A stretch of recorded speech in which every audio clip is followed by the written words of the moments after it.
À la recherche du temps perdu, le Premier ministre a présenté ces ordonnances nécessaires, selon lui, depuis longtemps.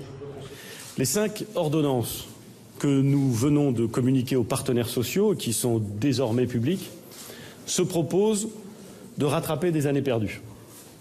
Des années de rendez-vous manqués, peut-être mal négociés, peut-être mal expliqués, peut-être mal compris, mais toujours repoussés ou affadis.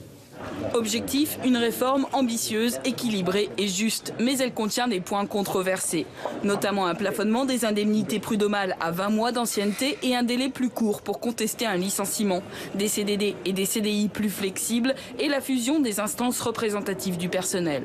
Autre point sensible, les entreprises pourront désormais entamer un plan social même si leur groupe multinational est bénéficiaire.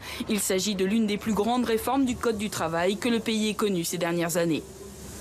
C'est un pari de la confiance et c'est un pari sur l'intelligence collective des entreprises, des salariés et de leurs représentants et au premier lieu d'entre elles, les organisations syndicales. Les représentants syndicaux qui ont eu du mal à sourire pour la photo de famille après la réunion. Pour la plupart d'entre eux, les ordonnances engendreraient une régression du droit du travail.